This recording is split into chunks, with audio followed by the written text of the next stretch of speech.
The next two, interest and tax, look, you can do the T accounts for them. I think I will, just for argument's sake. But they're actually fairly simple in this particular example. Now, what you want to do with tax, let's start with interest.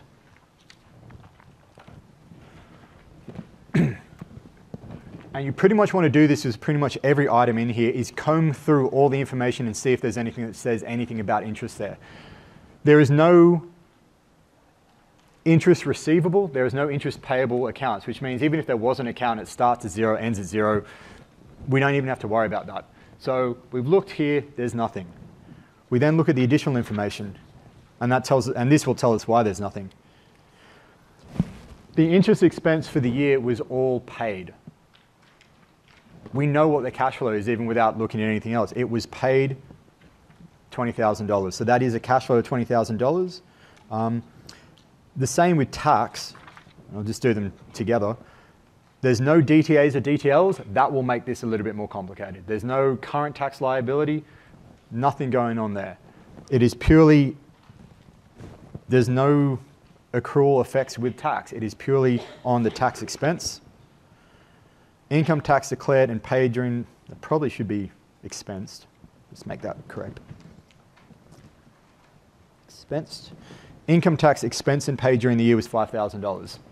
Again, we got told explicitly it was paid, it is a cash flow. So if you want to be, like with the easy ones, you don't need the T accounts, but let's just do them because we should.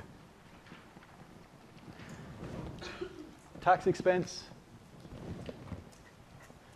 Interest expense, you know, if you really wanted to push them through, you know, an interest payable and a tax payable, you could, but we know that they're paid, so we can simply go interest expense of 20.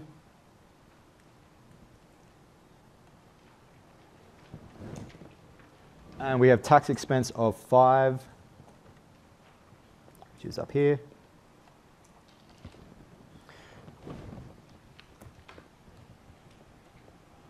And we see cash outflow, they're all done, add them all up, and we end up with the cash flows from operating activities of a cash inflow of $154,950.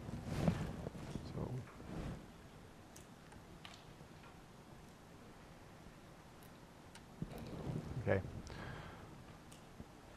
So it's just looking for the relevant T accounts. So sales accounts receivable for receipts from customers, you may have bad debts you need to worry about. Accounts payable, sales and admin expense, cost of goods sold, inventory, for payments to suppliers. It's weird trying to look somewhere different and move your hand around. Anyway, so tax expense, this is a really simple one. There could well be current tax liabilities, deferred tax assets, be aware of that. With interest expense, on the expense side of things, there could be interest payable. On the interest revenue side of things, there could be interest receivable. Again, just look through and tick off information as you find it. So with what we've done, and let's just go through that process, accounts receivable we've dealt with. Inventory we've dealt with. That's really noisy out there. Could someone just out the back just grab the door? Sorry, just don't feel like I'm shutting you in, but I'll give you a moment.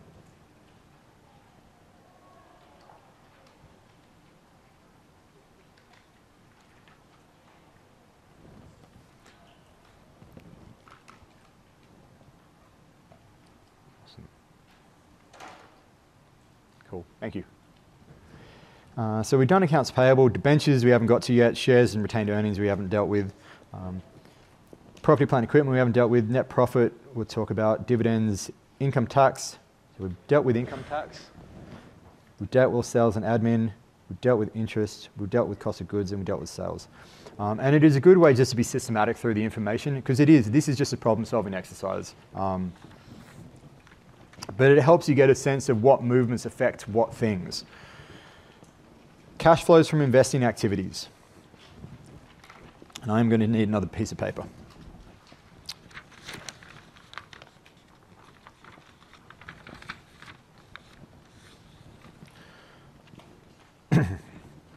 So with cash flows from investing activities, we're looking at property, plant, and equipment. This is the only non-current asset they've got. If they had intangibles, you'd deal with that. But the only thing that we're dealing with in this situation is property, plant, and equipment. And what we have is property, plant, and equipment, and we have accumulated depreciation. And property, plant, and equipment starts at 483,550. Oh, I can't see anything. 483,550 and 511,470. And the thing is, all this information is known, and that's a really easy way to go through it. Is just create the T accounts. Know what you start with, know what you end with. That is known information. Put it in, and you can already see something has happened here.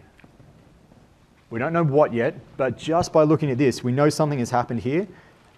And with accumulated depreciation, we have gone 167,230 and 185,710. Now, putting some stuff together from back week 4, week 3, week 4, when we did property, plant, and equipment. What ways can property, plant, and equipment, what could be a possible reason without looking anywhere else? What could be a possible reason that has happened? How can you go from 480 to 511? Yeah, they could have bought more. They could have bought more. Does that purchase have to happen in cash? Not necessarily. So one way it can go up is they bought more. So they've acquired assets. They don't necessarily pay cash for that. So just because you see it go up and because they've acquired something doesn't mean there's a cash flow. But yes, they could have paid for something. What else could happen? Yep, you could do a revaluation. That'll push it up. What else? Is there anything else? I think there is one more.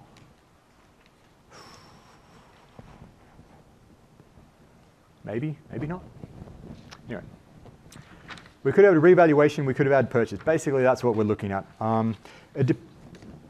With the other one, it depends. Some people argue, because I've just come from having a chat with someone about this particular one. Sometimes some people see a reversal of impairment going through, sometimes they see an impairment actually going through the main account rather than an accumulated impairment account. So reversal, we're not going to see that. So pretty much a purchase or a revaluation is the way the asset account goes up.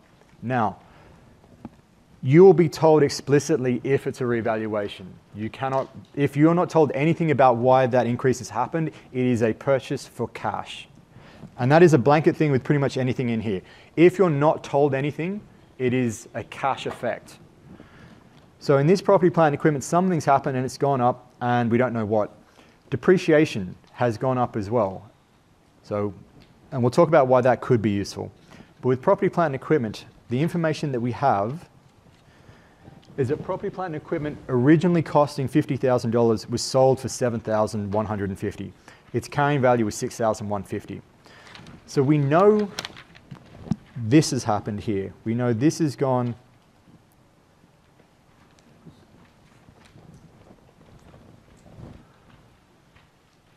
We know property, plant, and equipment has come down by about $50,000. We know depreciation, as we've disposed of this asset, has gone down. We don't know how much by though, because its carrying value was 6,150. And so the amount of depreciation that disappeared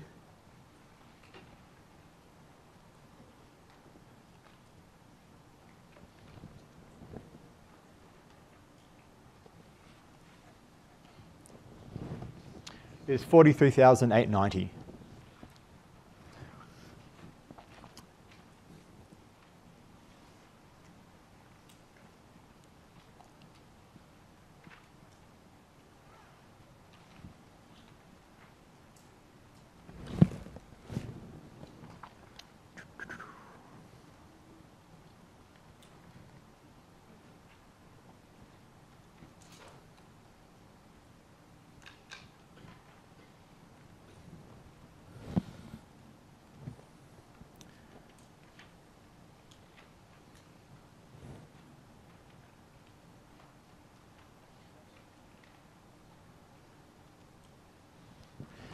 Now, in this one was actually the cash flow itself was fairly easy. We actually, in this case, didn't need to go through this last little step. But sometimes you'll need to, because in this case, we got told it was sold for an amount. It was sold for $7,150. We know how much cash came in.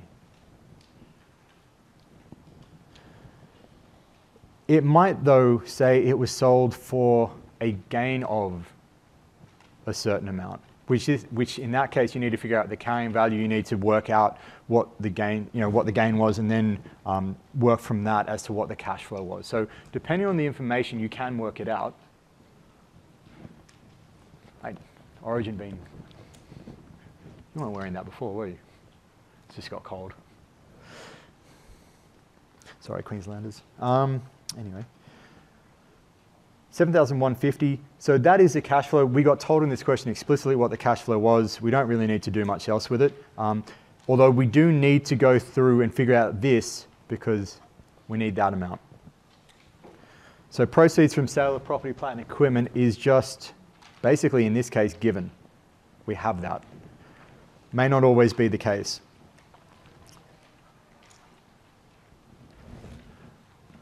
If you really wanted to, you could work out the depreciation expense for that particular year, but depreciation is a non-cash item, so it's not going to be part of the cash flow statement, so we don't actually need it. If you were doing an indirect reconciliation, which we're not, you would need to know the depreciation expense to be able to back it out. If, depending on the type of information in the question, you may get given various expenses, including depreciation, were X, and then you need to get depreciation out of that to figure out the possible cash expenses, then you need to do it. But in this case, we didn't, but it's not hard to do anyway. So where do we end up with all of this? 4,830, 50,000, take that away and we end up with about 430. 430 is not what we ended up with, and we get told nothing else about property, plant, and equipment. If you look at the information, we've crossed out property, plant, and equipment. We've dealt with all of that information. We put all of those things up. There's nothing more to add from that.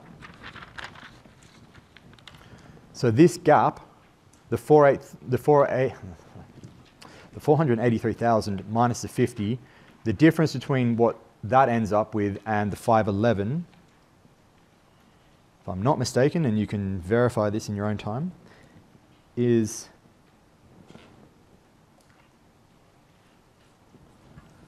$77,960. So in terms of the cash flows, we've had